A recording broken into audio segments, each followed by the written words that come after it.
Up next is Khodani Nemate, who is a demand delivery manager with extensive experience in delivering successful youth and SME development initiatives and an expansive network of relationships ranging from grassroots to the public sector and the private sector. She's here to talk to us about a topic that is top of mind for all young people across the country: youth employability and youth entrepreneurship. Here's Khodani.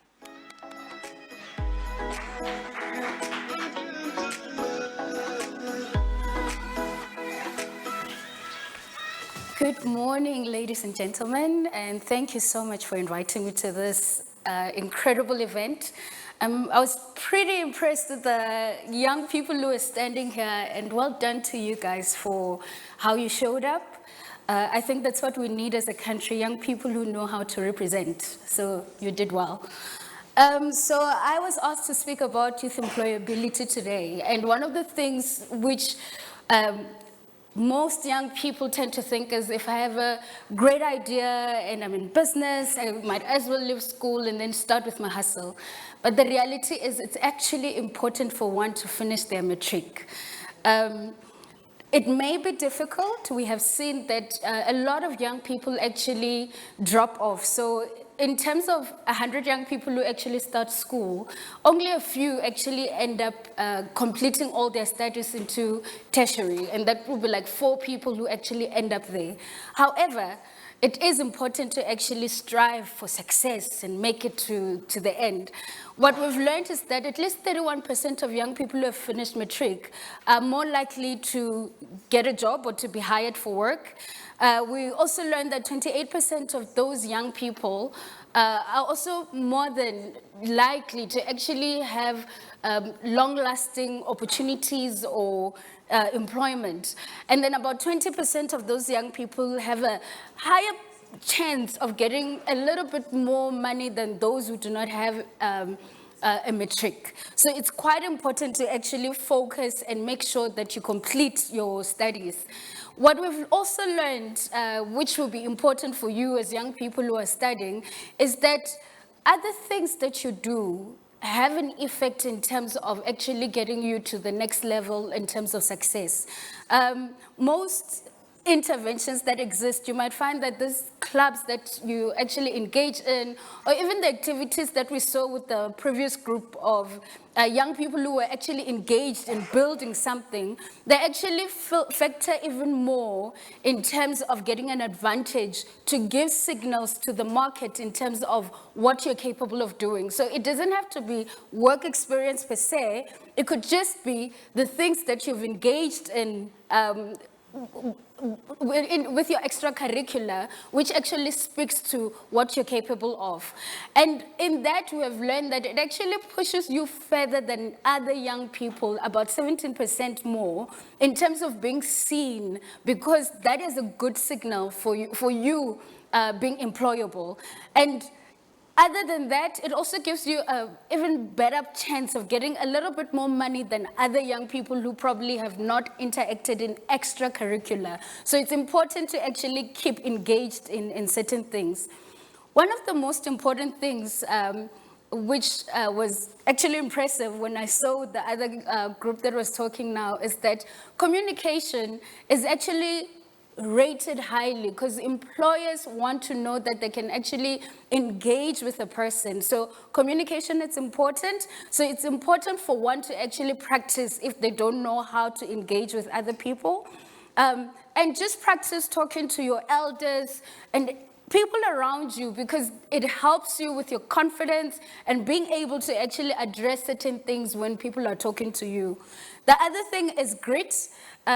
This is the courage. So we have seen young people who have the grit to do things. So when you have character, it makes it easier for a person to think that they can trust you with skill, or they can give you something to actually work on because you have character. You're not just passing by, but you're a person who's actually easy to engage with, easy to actually teach skill as well. And then the last one, which is quite important, is resilience. If you're South African, you're quite resilient, I have to say. If you drove here, you were resilient in traffic. If you were at home, you had to figure out, how do I get my water ready so that I can bath? And such things actually make a difference. So when you're resilient and you can show or speak to how resilient you are, employers are more interested in that because they know that no matter how hard things are, you will keep showing up.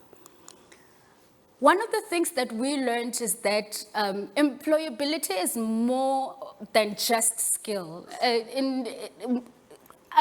Contrary to popular belief, you may have the skill to do the work, but there are other things which actually make a difference in you being employable or for people to actually notice you. So one of those things is your socio-demographics in terms of, it could be how old you are, where do you stay, and how are you female, are you male, and that goes with the kind of job that is available or opportunity that is available. And then it's also your functional competencies. This is where your skill set may be considered. In some cases, if you're in entry level, it doesn't really matter what you can do. It's just understanding how you actually absorb information and how you can actually make it work. And then there's behaviors of work. When we were growing up, we didn't realize that going to class late actually was not so good, but it actually makes a difference in terms of having the right behaviors whereby you actually respect time, you're able to interact with other people with respect, and you are willing to hear others out. So it's not just about your ideas which are being heard, but you're also sharing your ideas. So the behaviors make a difference because employers want someone they can trust in their environment, whom they know will be able to interact with other people in a way that will make the environment more prosperous versus drain the environment. And then there's socialization for work, and this is where it's more of how do you adopt to the social elements of the working environment? So depending on the kind of job it is, so if you're gonna work in a butchery, but you hate the cold like I do, then it's not gonna work for you. So it means that your socialization for work will be inappropriate for that kind of opportunity. So you should be thinking about, will it work for me considering who I am? And then the other thing is interest in the opportunity. So one has to be interested in the opportunity. We have a thing where we just apply for any opportunity that is available, but at times it could be a bad thing considering that you will not be able to show interest and you will not be able to actually show up in the way that is required because you're just there for the sake of, I need to earn a buck. So being interested in what you're looking for does make a huge difference. And then we speak about occupation-specific requirements. This could be jobs which need a license. In the profession of health, you find that you have to be registered with the HPCSA.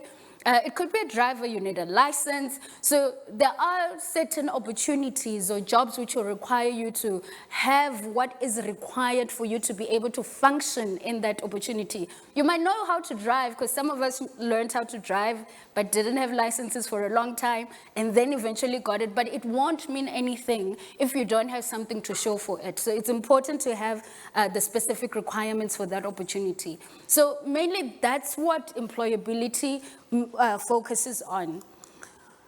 What we have learned is that in our country, we don't have enough opportunities. So we have millions of people who are unemployed, and you would have noted that COVID also increased the blow or the effect of most people not having opportunities.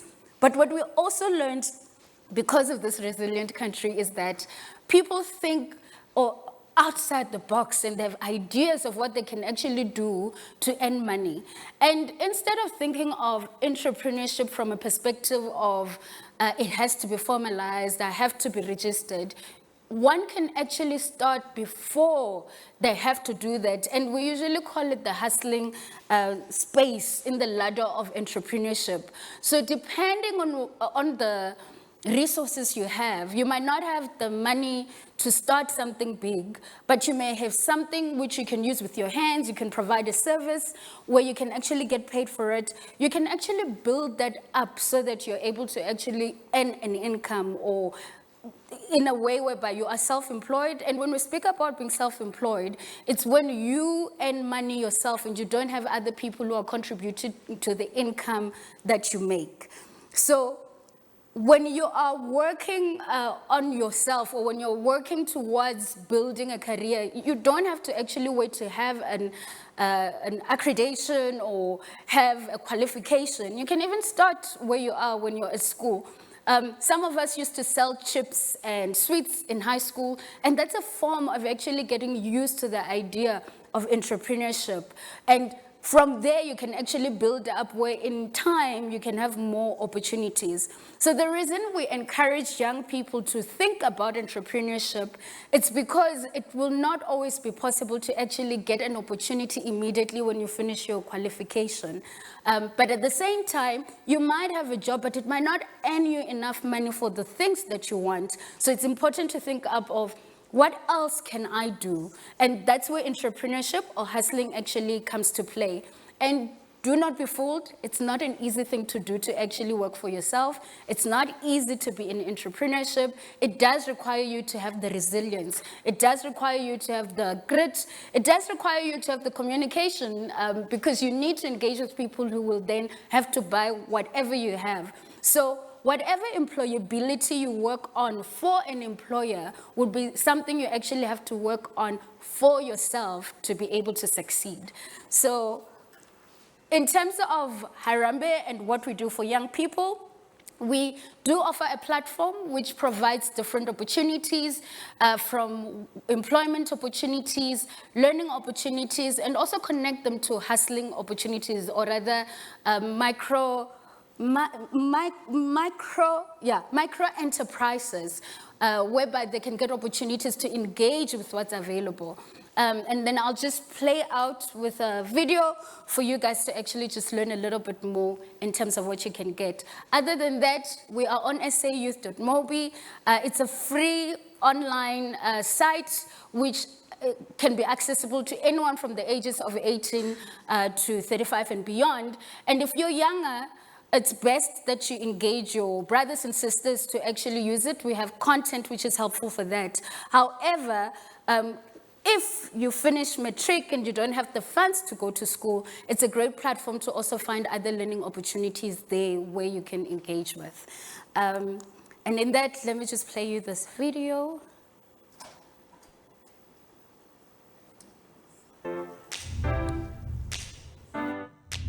Are you young, unemployed, and looking for opportunities?